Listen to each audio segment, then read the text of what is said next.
Alhamdulillahirabbil alamin wassalatu wassalamu ala Rasulillah wa ala alihi wa ashabihi wa man tabi'ahum bi ihsan ila yaumiddin, amma ba'd. Alhamdulillah, kita lanjut lagi kitab Umdatul Ahkam min kalami khairil anam karya Syekh Abdul Ghani Al-Maqdisi rahimahullahu taala. Kita sudah masuk di bab salat dan masuk di bab waktu di kitab shalah dan di bab terkait dengan waktu. Itu bab pertama kemarin. Kemudian sekarang bab 2 masih sebenarnya bersambung dengan waktu, tapi ini khusus waktu terlarang. Kata beliau rahimahullah, babun fi syai'in min makruhatis shalah. Ya. Bab pada sesuatu, ya. Ini hal-hal dulu ya, sebelum masuk di bab waktu terlarang.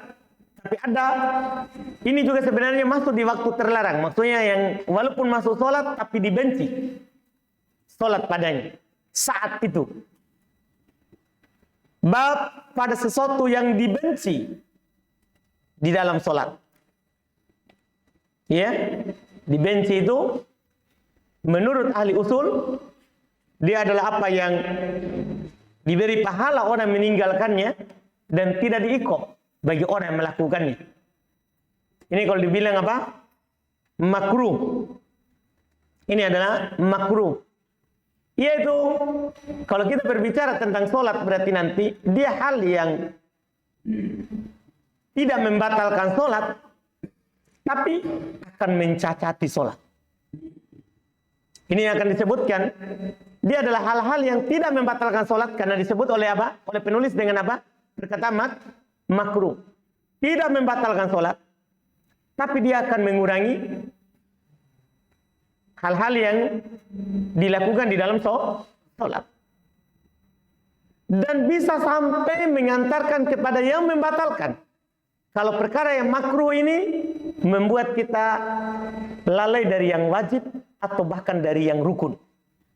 Misalnya nanti gara-gara menahan kencing kita lupa baca Al-Fatihah nih. Pokoknya yang dipikirkan kencing mau keluar. Pokoknya begitu saja. Sampai tidak baca apa? Al-Fatihah. Apa hukum sholatnya? Ini asalnya makruh, menahan kencing. Tapi kalau sampai lalai dari yang rukun, batal.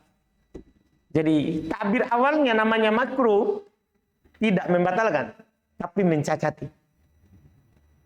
Dan bisa sampai membatalkan kalau menjadi wasilah, menjadi pengantar untuk meninggalkan hal-hal yang rukun dalam apa?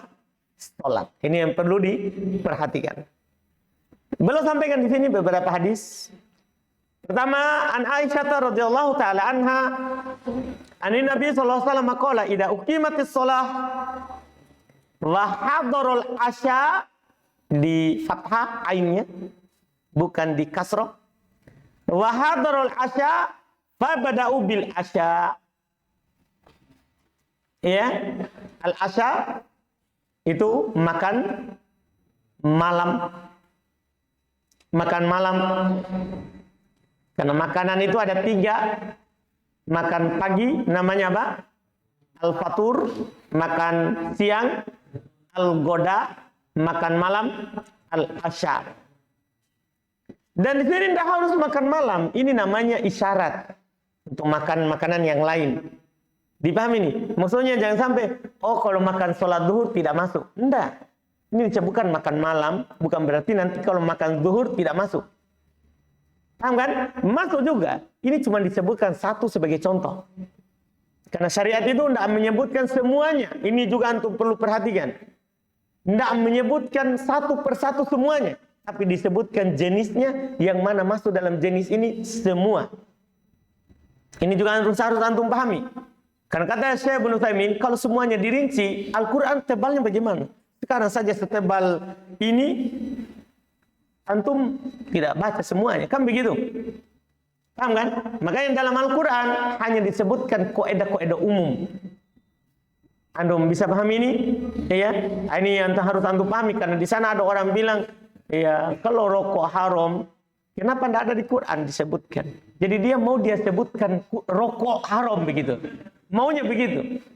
Iya. Enggak. Di Quran kan sudah disebutkan kaidahnya. Bahwa yang begini haram. Sudah disebutkan. Sama dengan ini. Jangan sampai antum memahami, oh berarti ini makan malam saja. Kalau makan siang enggak. Enggak. Ini sebagai contoh.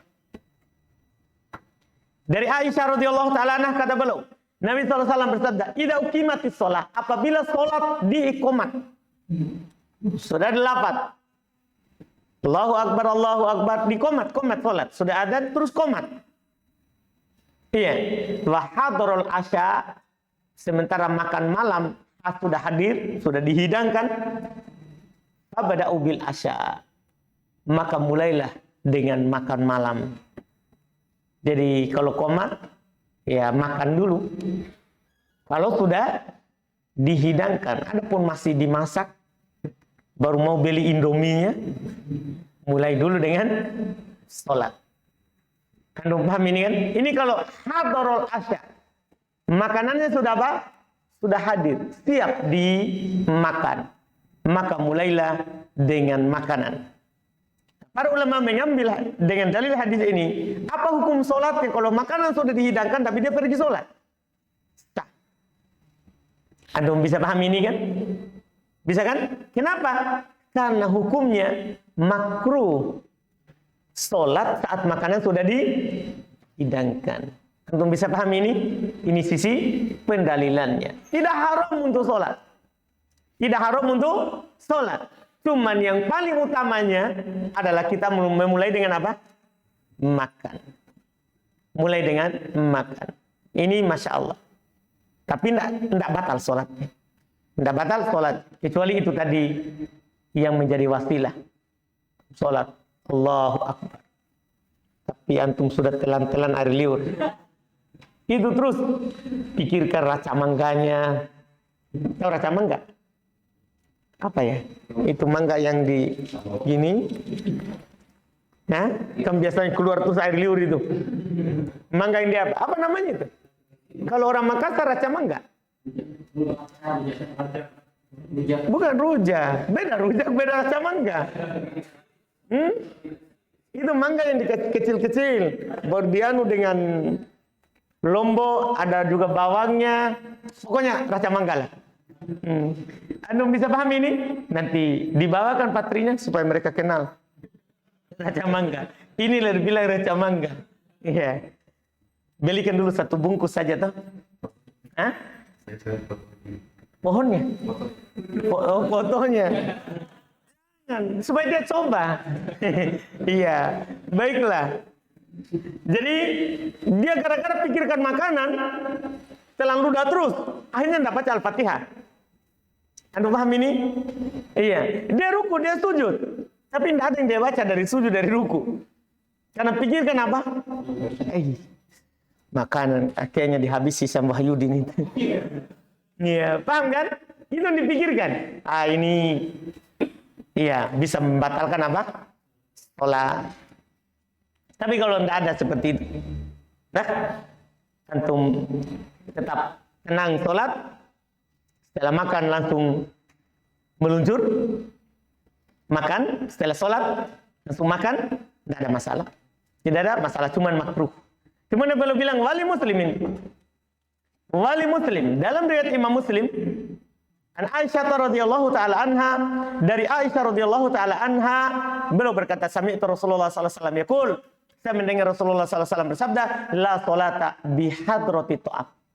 Bahkan lebih lagi beliau takbirkan, tidak ada sholat ketika makanan sudah hadir. Ini lafaz Bukhari Muslim tadi seakan-akan cuma berlaku pada makan malam. Ini riwayat Muslim lebih umum. Jika sudah hadir makanan, jika sudah makanan dihidangkan, ini umum. Ada paham ini? Makanan sudah dihidangkan, maka tidak ada sholat. Wala wa huwa yudafi'ul akbathan, dan ada tambahan di sini, tidak pula ada sholat dalam keadaan dia sedang menahan dua yang khabith. Apa itu? Air kecil dan air besar, sama juga. Kalau sudah komat, tapi mau sekali keluar kencing, kencing dulu, baru wudhu dan sholat. Atau sudah sholat, mau keluar air besar, maka buang dulu air besarnya, baru apa? Wudhu, sholat. Antum bisa paham ini? Jelas ya? Ini jelas. Ini hal yang makruh. Tidak membatalkan kalau antum tahan tapi bisa konsentrasi. Nah, tahan kencing tapi masih bisa konsentrasi sholat. Atau tahan air besar. Demikian pula mukaddimahnya air besar. Ya, tahu ya mukaddimahnya air besar? Satria? Tahu antum? Hah? Iya, menahan mukaddimahnya itu air besar sama juga. Jadi kalau antum masih tetap konsentrasi, tidak apa-apa. Makruh. Tapi kalau sampai menghilangkan, nah itu baru. Kita menghilangkan rukun sholat gara-gara menahan itu, maka tidak ada sholat. Karena para ulama sebenarnya berselisih pendapat terkait dengan makna la ini. Perkataan la sholat. Apa maknanya? Ya, la sholat, apakah la sholatan kamilah? Paham kan? Tidak ada sholat yang sempurna. Maksudnya sholat sah tapi tidak sempurna. Atau la sholat maksudnya tidak ada sholat sama sekali dalam artian batal sholat. Jadi berselisih pendapat.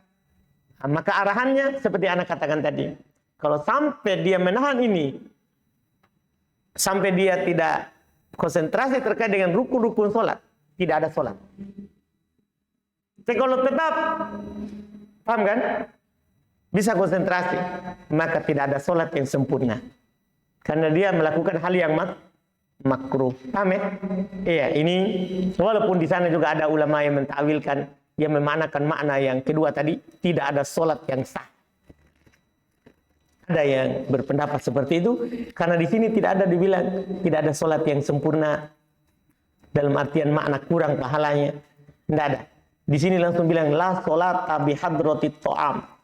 Tidak ada sholat kalau sudah ada makanan. Kalau sudah ada makanan. Makanya di sini kalau para ulama lebih mengambil jalan tengah, jalan hati-hati. Kalau sudah dihidangkan, makan saja dulu. Anda pahami kan? Kan itu lebih aman. Lebih aman. Karena kalau kita lakukan sholat, berarti antara dua. Sholat kita kurang sempurna, atau bahkan bisa batal. Jelas ya? Ini, dan kita tidak dianggap berdosa. Itu adalah uzur. Adanya makanan, atau ketika ada hal yang berat yang kita tahan, itu merupakan uzur dalam syariat. Yang membuat kita boleh untuk tidak pergi sholat dulu sampai kita melakukannya. Ada yang bertanya, bagaimana kalau sampai selesai jamaah? Nggak apa-apa, ini kan udzur namanya. Ini kenapa? Udzur. Yang penting tidak disengaja. Sengaja, oh sudah adzan, ayo masak mie. Supaya sebentar komat, sudah masak. Nah, ini nggak boleh lagi. Karena kenapa? Ini hila terhadap kewajiban. Ini namanya tipu daya. Untuk meninggalkan yang wajib. Ini haram. Yang dibahas oleh para ulama rahimahumullah, al-hila fi hukukillah wa hukukil adamin. Hila, tipu daya, makar terkait dengan hak Allah, demikian pula hak Adam, hak anak Adam sesama manusia, itu diharamkan. Itu diharamkan. Jadi ini memang tidak dibuat-buat. Tidak dibuat-buat. Paham kan? Tidak disengaja. Tidak disengaja. Ini yang dimaksud di sini makruh.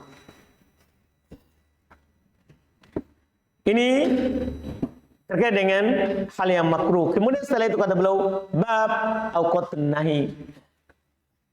Bab waktu-waktu terlarang untuk melakukan sholat. Iya. Kata beliau rahimahullah, an Abdullah bin Abbas radhiyallahu taala anhuma qala, syahida indi rijalun mardiyun wa ardahum indi Umar. Anna Rasulullah sallallahu alaihi wasallam naha anis salati ba'da subhi hatta tatlu asy-syams wa ba'da al-'asri hatta taghrub asy-syams. Masya Allah. Kata beliau dari Abdullah bin Abbas, radhiyallahu taala anhuma, beliau berkata, syahida indi rijalun mardiyun, orang-orang yang diridhoi bersaksi di sisiku, dan yang paling diridhoinya di antara mereka di sisiku ada Umar radhiyallahu taala anhu, bahwasanya Rasulullah SAW melarang salat setelah salat subuh sampai terbit matahari. Ini waktu terlarang pertama. Setelah salat subuh sampai terbit matahari. Setelah salat subuh sampai terbit matahari. Ini waktu terlarang pertama. Kedua, wa ba'dal asri hatta taghrub syams. Setelah salat asar sampai terbenamnya matahari. Paham kan? Kita sudah salat asar. Setelah sholat asar sampai matahari terbenam, itu waktu kedua, waktu terlarang. Ini mudah sekali, alhamdulillah. Kemudian ditambah lagi berikutnya. An Abi Sa'id Al-Khudri radhiyallahu ta'ala anhu an Rasulillah sallallahu alaihi wasallam qala la salata ba'da subhi hatta tartafi asy-syams wa la salata ba'da al-'asri hatta tagiba asy-syams. Ini mengisyaratkan 4 langsung waktu terlarang. Kenapa bisa 4? Lihat rincian. Dari Abu Sa'id Al-Khudri radhiyallahu ta'ala anhu, beliau berkata Rasulullah SAW bersabda, tidak ada solat setelah solat subuh. Ini tadi, waktu pertama. Hatta tartafi asyams, sampai matahari terbit, tinggi. Berarti saat dia terbit, itu juga terlarang. Itulah waktu kedua. Tadi kan kalau hadis pertama, setelah solat subuh, ya kan, sampai terbit. Paham kan? Itu sudah mengisyaratkan, tapi di sini lebih jelas. Sampai tinggi. Berarti saat dia muncul di atas permukaan laut, terlarang. Paham? Itu sudah waktu kedua. Wala sholat ba'dal asar. Tidak ada sholat setelah asar. Ini ketiga. Hatta tagiba syams, sampai matahari terbenam. Berarti saat dia tadoyuf itu bertamu, maksudnya sudah mulai masuk, itu terlarang juga. Boleh kalau sudah terbenam, sudah hilang di atas permukaan laut. Anda bisa paham ini? Ini 4 waktu yang diisyaratkan. Ini 4 waktu yang diisyaratkan. Bisa 1 lagi? Iya?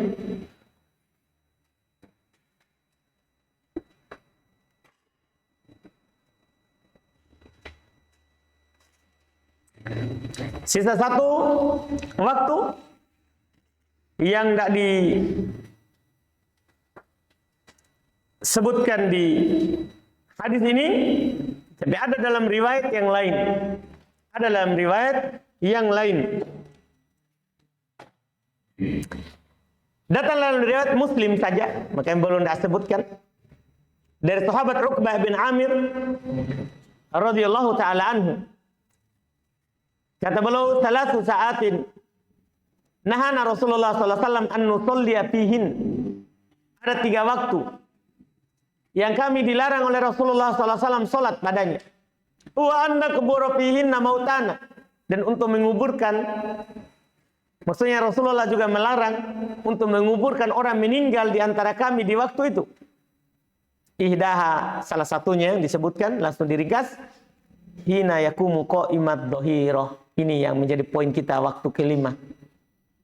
Ketika tegak di atas matahari yang belum zawal, belum ada faid, belum ada bayangan ke arah di timur sedikit. Pada saat matahari di tengah. Anda bisa paham ini? Ini waktu kelima.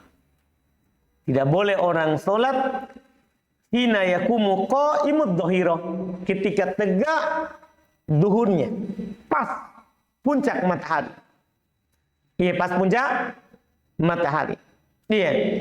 Ini yang disebutkan dalam riwayat Muslim rahimahullahu taala dari sahabat Uqbah bin Amir, yang menunjukkan waktu terlarang yang kelima. Waktu terlarang yang kelima. Jelas ya? Ini 5 waktu yang kita dilarang ya sholat di dalamnya. Dilarang sholat pada waktu-waktu tersebut.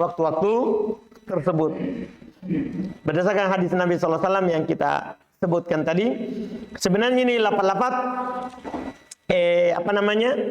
lapat-lapat kalau Bukhari Muslim ya bisa dikatakan mungkin kalau kita tidak kaji tidak terlalu jelas, tapi di luar riwayat Bukhari Muslim sebenarnya lebih jelas, dan ada dalam riwayat Muslim juga sebenarnya jelas juga.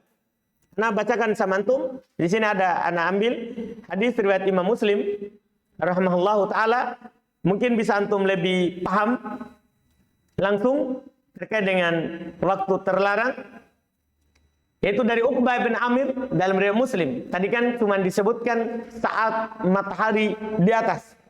Saya sebutkan kelengkapannya. Beliau katakan, kana Rasulullah sallallahu alaihi wasallam yanhana an nusalli fihinna au an nakbura fihinna mautana.